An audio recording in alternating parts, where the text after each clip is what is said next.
Hello, this is Broxkiss here, and I'm going to teach you how to download and install Ventrilo.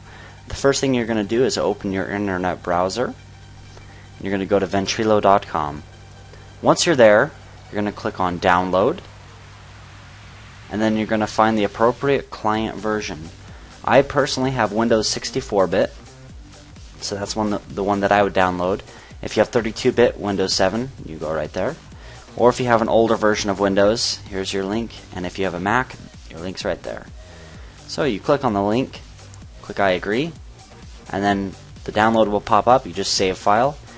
I already have it downloaded to save time, so we won't worry about that. The next thing you're going to do is you're going to find the file that you just downloaded. You can double click it, run, and then you're going to install it. It's very simple, just next, next, next, etc. Once you have that installed, you'll see a little icon called Ventrilo show up. I'm going to double click that. Oh, my Ventrilo is already running. Now we're going to try and find the server information. So let's go back to our internet. Go to Minecracked.net. You'll show up here. If you scroll down a little bit, and on the right, you can see that we have a Ventrilo server right here. So let's add this information to Ventrilo so we can join it. What you're going to do is you're going to see the username right here, and you're going to click the little arrow because you want people to be able to see your name. So I'm going to do Brox. Okay. Now you need to add a server. So you click the next arrow down under for server. You're going to click new, and I'm going to name it Minecracked. Now the hostname or IP, go back to the web page, is ventrilo.typefrag.com, and the port is 6803. So let's type that out. ventrilo.typefrag.com 6803. Now these little checkboxes, the only one that you have to have clicked is show login name on remote status requests. That's so that we can show on the website who's online right now on the server. It's helpful for when people want to hang out and they want to see if there's people on there, etc. So what I do is I remove these others because you can get a lot of spam if you have those checked. So let's try and connect. Perfect. I'm connected.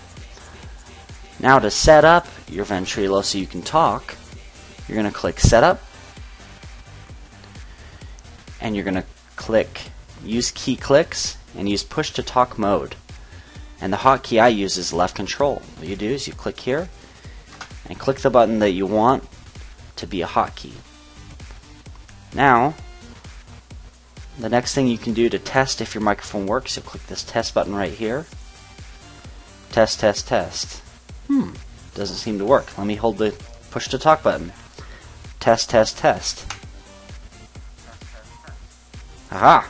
It worked. If everything works like that, you're good.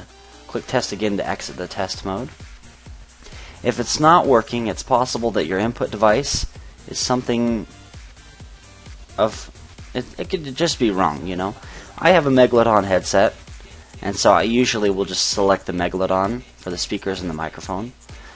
But it kind of doesn't really matter. Usually when you do the default direct sound device, your computer's smart and it'll pick it up. Next thing is if someone says you are really, really loud, turn your outbound up or down, because sometimes it is so loud.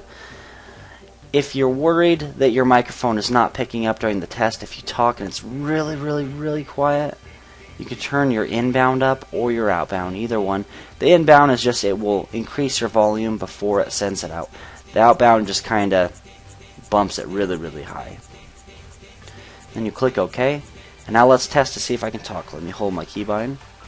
Test, test, test. You see? I can talk. Perfect. And that is how you run Ventrilo.